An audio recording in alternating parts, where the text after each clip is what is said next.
The history of Catalonia is a constant struggle against an oppressing Spanish political and judiciary system, headed by tyrannical monarchies, fascist dictators, corrupted politicians and bankrupted governments.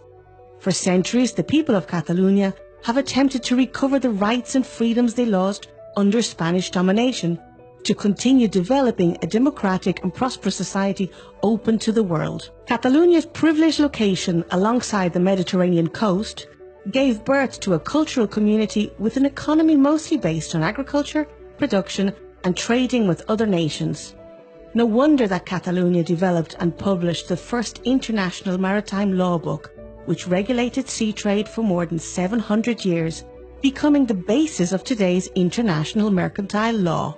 The birth of Catalonia as a cultural and political nation started more than 1,000 years ago.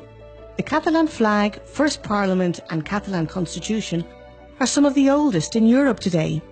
In contrast, Spain's current national flag and first ever attempt of a Spanish constitution are just over 150 years old. Actually, the first time Spain began to take political shape was in the 15th century with the creation of the Hispanic monarchy. Born from the marital alliance between the two most powerful Catholic monarchies in the Iberian Peninsula, Queen Isabella of Castile, a crown of absolutistic tradition with its capital in Toledo, and the King Fernando of Aragon, a crown of parliamentarian tradition formed by a federation of kingdoms and the Principality of Catalonia, which its capital city Barcelona was also the crown's capital. Despite becoming a part of the Hispanic monarchy, the Principality of Catalonia continued enjoying its own independent parliament, laws and currency for another 250 years. Such was its political independence that Spanish monarchs were obliged to swear obedience to the Catalan constitutions and laws, something completely unusual in medieval Europe. Another example of Catalonia's uniqueness within the Hispanic monarchy was the revolt of the Catalan peasants in the 15th century. It meant the end of many nobility abuses, such as the right of the lord to be the first one to have sex with a peasant's bride on her wedding night. According to UNESCO, the Catalan peasants made the first modern social revolution in human history. In contrast, in the Crown of Castile, nobility abuses and privileges continued for another 400 years. In 1641, after decades of bad governing by abusive, corrupted and bankrupted Hispanic governments, the people of Catalonia raised arms against Hispanic authorities and, in an attempt to recover Catalonia's independence, proclaimed the Catalan Republic. It was a new peasants' revolution that became known as the Reapers' War. In 1705, the conflict would explode again in what would be known as the War of the Spanish Succession. It was an international war between two opposing social, political and economic models. One bloc was led by the crowns of Castile and France. They represented imperialism and absolutism, with a powerful noble class mostly enriched through colonial plundering and tax collection. The second bloc was led by the crowns of England, Austria, Holland and Aragon, with Catalonia as the crown's leading player. This second bloc was characterised by a rather federalist and parliamentarian tradition, with an economy strongly based on production and international trade. The people of Catalonia fought till the last moment to defend their social, political and economic model. But on September 11, 1714, after a 1.5-year siege, the capital city of Barcelona was occupied by the Castilian and French troops. By the right of conquest, all Catalan institutions, rights and freedoms were abolished, and the Castilian language, authoritarian laws and a list of abusive taxes and restrictions were imposed on Catalan people. It was from that day onwards, Spain's centralisation of power in Madrid was consolidated the way we know it today. It was this imperialistic history of devastation and imposition by a Castilian oligarchy that had grown rich, abusing, plundering and heavily taxing the land and the people they had conquered. Which is why in the 17th century, the Netherlands and Portugal were the first to fight for independence from the Hispanic monarchy. Many others followed, all the way to the end of the 19th century with the independence of Cuba and the Philippines.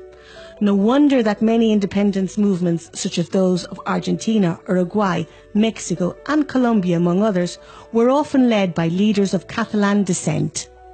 By the beginnings of the 20th century, Catalonia had already experienced 3 industrial revolutions, while Castile had never experienced one. For Castile's oligarchy, the easiest way to get rich had always been conquering or getting close to the ruling power of the time. For instance, in the 19th century, to increase trade and prosperity, private Catalan citizens risked their own capital to finance the construction of a railway network to connect the industry with the harbours. In the meantime, the Spanish government in Madrid would go bankrupt constructing a railway network to connect all its royal palaces, just for the Queen and oligarchy's entertainment. In 1931, after years of bankrupted central governments and Spanish dictators, the people of Catalonia, tired of seeing any aspirations for Catalan self-governing systematically crushed, went to the ballots and massively voted for a pro-independence political party. Once again, the Catalan Republic was proclaimed. Only Spanish fascism, with the help of Hitler and Mussolini, would stop democracy and the national development of Catalonia. Anyone defending Catalan culture, rights and freedoms would be persecuted, as had already happened to so many other Catalans in the past. The president of Football Club Barcelona was arrested and shot dead by Spanish fascists for no reason. Architect Antoni Gaudí, at 72 years of age, was beaten and jailed for speaking in Catalan to a Spanish policeman. Or the president of Catalonia, who became the only ever democratically elected president in Europe, sentenced to death.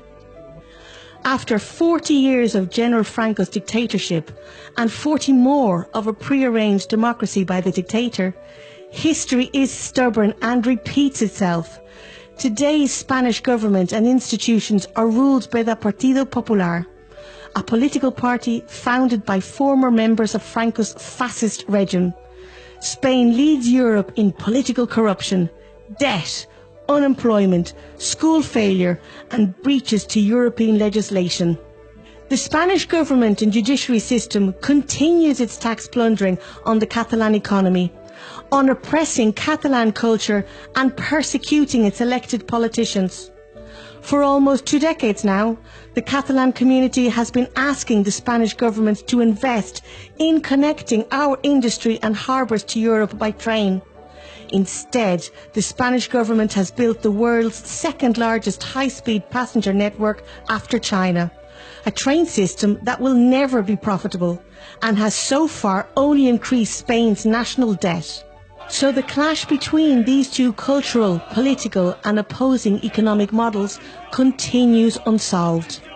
Today, over 80% of Catalonia's citizens agree that the best way to decide on the future relationship between Catalonia and Spain is through political negotiation, followed by a referendum, like the one the UK and Scotland agreed on. Unfortunately, due to its history, Spain has never developed a true democratic political culture. For Spain's ruling power, negotiating has always been seen as a weakness. A conqueror has no need to negotiate with his adversary. A conqueror attacks his adversary till this fully surrenders. That's why for the last decade, Spain's only response to all proposals from the Catalan Parliament to negotiate a democratic solution have been no. Worse still, lately the Spanish state has begun to persecute and jail elected members of Parliament and civil leaders. It has even ordered violence by police forces to stop peaceful citizens from voting. What has the European Union done to protect its Catalan citizens against Spain's attacks on democracy and freedom of expression?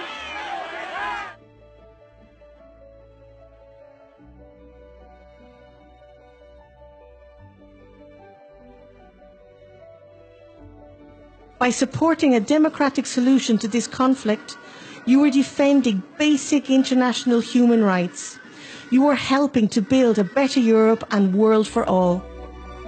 Our future will be Catalan. O futuro pode ser catalão, ou poderia ser talibã.